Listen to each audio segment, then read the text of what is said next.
Mother, you are one of the very special people to whom God has given a call.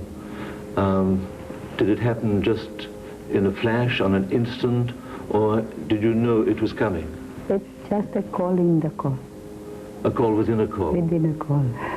To bring God's love and compassion amongst the people who are unwanted, unloved, uncared, who have no one.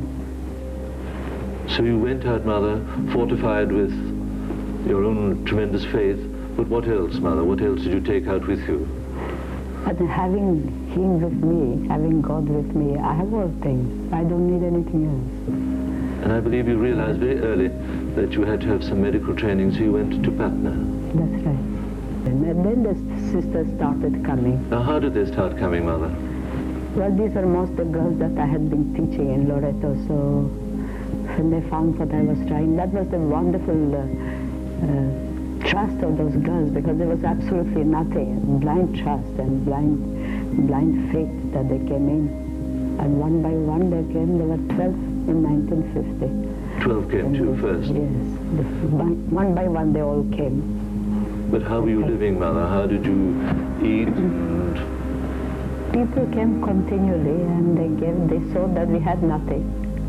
And then that was a divine providence, because we took God at His word. He had said that Christ in His preaching, He spoke very beautiful things, and He said that we are more important to Him than the flowers and the birds, and so we took Him at His word. And we were more important, and He never let us down. And up to today, we always take Him at His word, and we take care of thousands and thousands and thousands. And up to today, we have never had to send anybody away. We have never had to say to people, I don't have. You never said no? I've never said no. But Mother, when you started as a teacher. I think your first project was teaching in a Basti school, in Motiji. Yes. What was that, just a little? We arranged a little room there, and we started working there. And then little children, now they came, and we had a little school there. And it grew. Now we have many children. I believe you got over 500 in the same school. Yes. And then, Mother, you also started observing poor people on the streets, people dying, right there on the pavement. Yes. I believe it was a woman who you found outside a hospital that made you believe that you should have a home for dying destitutes.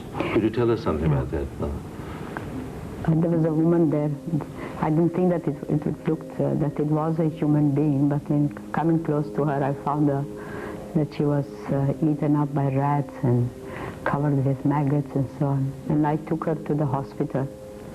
And at the beginning, they refused to do anything. And I said that I would not move from there until they did something for her. And somebody answered and said, people like that should be given an injection and disappear. But I insisted that not to give the injection, but to give love and care. And they took her in, and they took care of her very, very well. They took care of her. And from there, I went to the Mr. Ahmed, may rest in peace. He used to be the health officer of the Calcutta Corporation. And I asked him, I said, give me just one room. I need nothing else from you, that I can bring these people. And then he took me to this near Kali temple, to the Dharmashala, and said, this is an empty place. If you want it, you can have it. And that's how we have Nirmal Hriday. And we didn't send him for hours. You took this large place. And I believe you surprised everybody by saying you would open it within 2 or 3 days. Yes. And you did. Yes. The doors have never closed since. You've had thousands of people. Since then we have picked up 32,000 people. In Nirmal Hriday or all over? No, only in Nirmal Hriday, in Calcutta alone. Mother, it's been very erroneously said sometimes that you only administer to Christians, but this is quite wrong, isn't it? Well, I'm very strict for our dying people and our dead people have at the ceremony according to their religion. So Hindu Shotka Shomiti comes and takes the Hindus, Anjuman comes and takes the Muslims, Buddhists come and take their own, Christians come and take their own. There's been absolutely no difficulty, no doubt about that. I'm sure not, Mother. Sure. Mother, what do you do for these dying destitutes who have nothing? We give them love and care, tender love and care. And then we give them what they would give in a hospital if they were rich and they were paying. We try to give to them what people get with money. We give them for the love of God. Well, there's something I've noticed in Nirmal Hriday. There's a very wonderful aura of peace. The people there, there's no fear of death. There doesn't seem to be any horror. I expect when I go there to see something dirty, foul, instead of which I find it very beautiful. Could you explain this, Mother? There's something, this aura of beauty that hangs over these very desperately ill and dying people. Well, for me, the greatest development of a human life is to die in peace with God.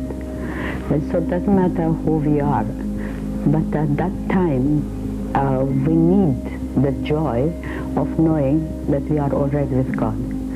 And so that's where the peace and that content and that presence of God is there. And you don't know who is who. You don't know.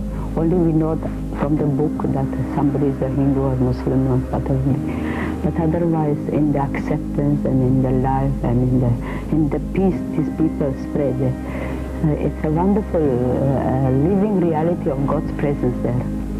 As a Hindu gentleman who came there and he said, I had come here empty and without believing, but now when I saw those sisters, the way they were touching the patient, the way they were loving that patient, I realized that God is.